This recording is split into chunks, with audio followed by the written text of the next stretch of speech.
All right, this next chapter, 2, is entitled Failed Pregnancy. And the topics that we're going to look at is induced abortion, spontaneous abortion, fetal demise, and ectopic pregnancy. The first one will be induced abortion. In the United States, 50% of pregnancies are unintended. Not many are really planned. Of those unintended pregnancies, 40% are aborted. The risk of abortion, morbidity and mortality increases with advancing gestational age, and we'll look at that in both the first and second trimester. Overall, in the United States, about 1 in 3 pregnancies are terminated by abortion. The maternal mortality associated with childbirth is 12 times higher than with abortion. Most abortions are performed in the first trimester, and the maternal mortality rate is significantly less than if the pregnancy went to term. There's been a lot of controversy about abortion being associated with increased breast cancer. This has been looked at in many epidemiologic studies, and the evidence, I think, is fairly convincing that there is no relationship between. A recent development in 2000, the Food and Drug Administration approved mifepristone, which used to be called RU-486, as a medical termination of first trimester pregnancies, and we're going to look at that in a moment. Here we see a lot of controversy and anger over abortion, and I suspect that that will go on for time immemorial. Everybody has strong feelings one way or the other. This is a patient who came with a gun to an obstetrician gynecologist office because of anger over abortion. All right, the most common first trimester abortion is a surgical procedure, which is called the suction D&C. 90% of abortions in the United States are first trimester, and that is done in the first 12 weeks of pregnancy. Typically, these are done in an abortion clinic. Prophylactic antibiotics are given to try to minimize the risk of infection. Pain relief is given by either conscious sedation or paracervical block. The cervix is dilated with tapered metal dilators. I'll show you what that looks like in just a minute. Or osmotic laminaria. Laminaria are sometimes called laminaria japonicum. They are desiccated or dried out sticks of seaweed which are placed in the cervix, and as they absorb the fluid from the cervix and the vagina, they dilate, and as they open up, they will bring about dilation of the cervix as well. The complications of first trimester abortions are rare, but include infection, endometritis, retained products of conception. Everything wasn't taken out. These are uncommon. The maternal mortality rate is 1 per 100,000. Now, if you look at the overall maternal mortality in the United States, it is 7 per 100,000 for pregnancies that go to term with a vaginal delivery. So this is significantly less than that. This picture shows what a laminaria looks like. It is seaweed which is dried out, and so it has shrunk. This cuff on this end is to prevent the laminaria from going too far into the cervix, and the string is to enhance the removal of the laminaria. This is how you want to put it in. So it goes through the external os, through the internal os. As it absorbs the fluid, it will dilate and become larger, and so will provide then the dilation needed to put a suction curette into the cervix. This laminaria was put in too far. This one was not put in far enough. Laminaria japonicum. First trimester abortions historically were performed using a sharp curette like this, That is not done anymore. These curettes increase the risk of perforation and complications. The current way that abortions are usually performed is by taking a hollow suction curette, placing it through the dilated cervix, creating a suction with a pump, and then aspirating the uterine contents out. Medical first trimester abortion uses oral mifepristone. The trade name is Mifeprex, used to be called RU486. It is a progesterone antagonist, so it blocks the effect of progesterone, and you recall we talked how important progesterone is to maintaining the pregnancy. The oral misoprostol, the trade name is Cytotec, is prostaglandin E1. And what this does, it brings about contractions of the myometrium. So we have mifepristone, which is a progesterone antagonist and blocks the effect of progesterone, and then misoprostol, which brings about contractions to expel the uterine contents. And they have asked on the exam, what kind of prostaglandin is it? And it is a prostaglandin E1. The FDA, Food and Drug Administration, has restricted the use of mifepristone to the first 63 days of amenorrhea. And the reason for that is that the earlier it is used, the higher the rate of successful abortion. And if you go past the 63 days, the likelihood of failure increases. Using it with the 63-day limitation, most patients will spontaneously pass everything from the uterus. 2% will still require the vacuum curettage, so it's not perfect. That is the medical first trimester abortion, mifepristone. This is the advertisement for it, the early option pill. This was fought very hard by those who are anti-abortion, because this takes the abortion procedure out of the doctor's office into the patient's home, where nobody needs to know that she's having it done. Mifeprex is the trade name. This map shows the countries of the world where mifepristone has been approved, at least of 2002.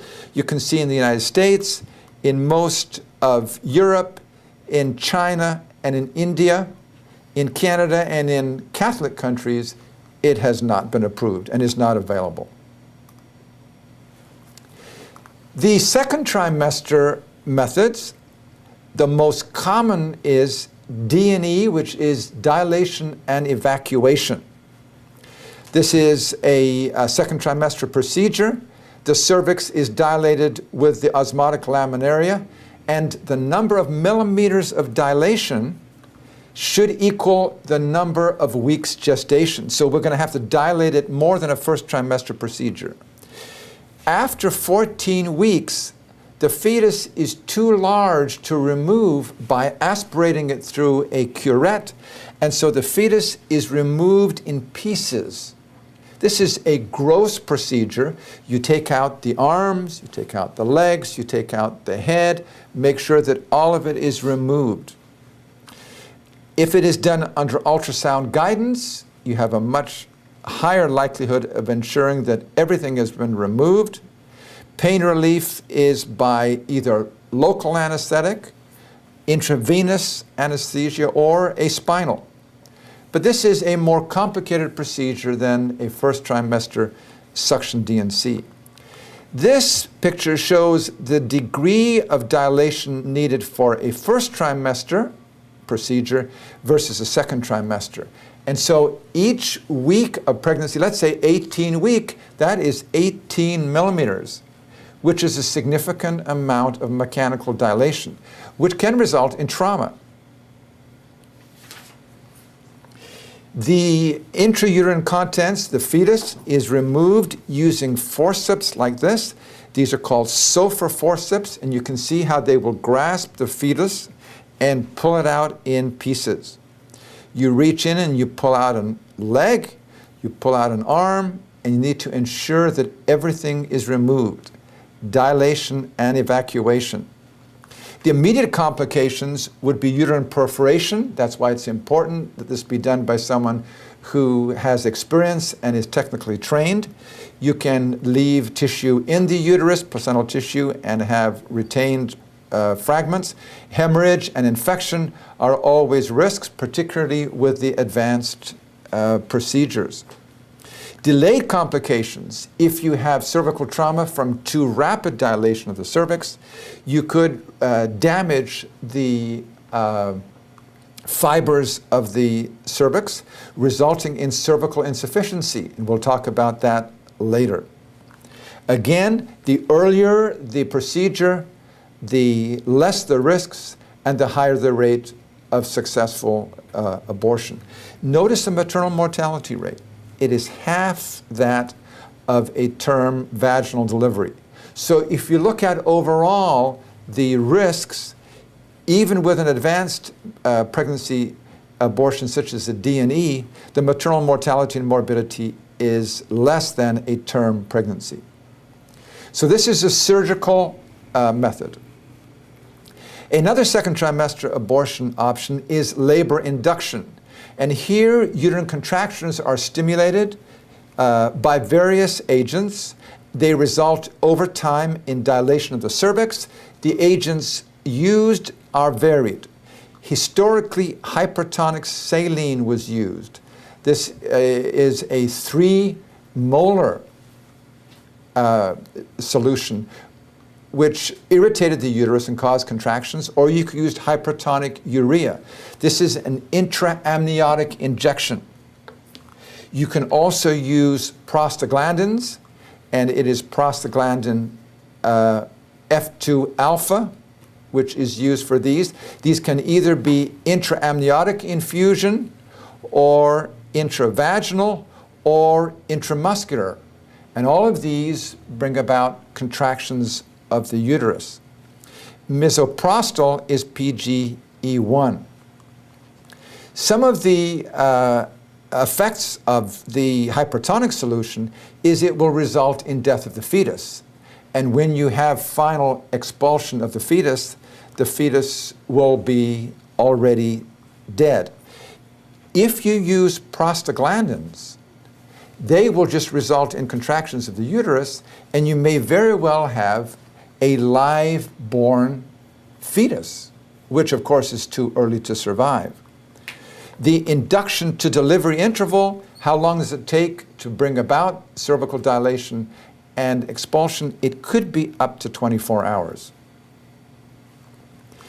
In many cases, if you're using prostaglandin, they will often inject into the amniotic cavity or into the cardiac muscle potassium chloride or digoxin. These will result in arrhythmias and cardiac arrest when the fetus does finally deliver, that it is not born alive. Immediate complications, retained placenta, and probably you're looking at 20% of cases will require a curettage to remove the placenta. Hemorrhage and infection are always risks, and the greater the gestational age, the more likely. Delayed complications are similar to those of a D&E, cervical trauma with resulting cervical insufficiency. Notice the maternal mortality is about the same as with a term delivery.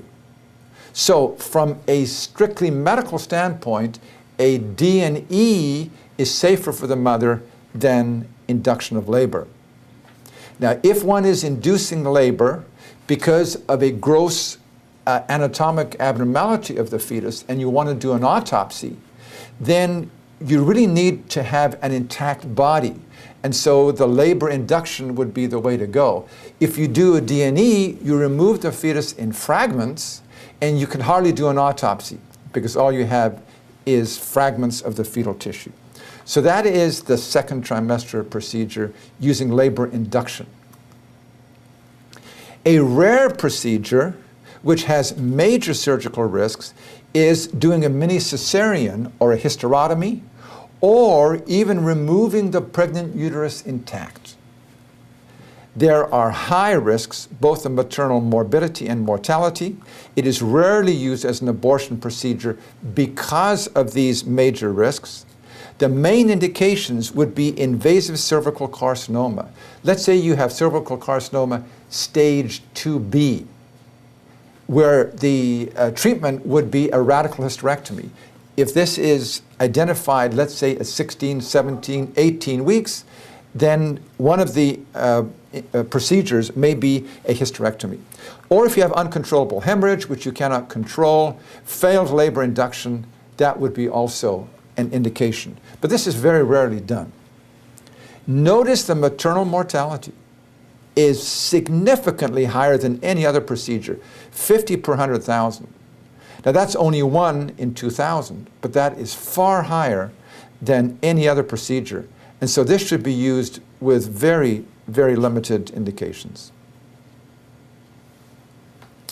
And that's the end of induced abortion.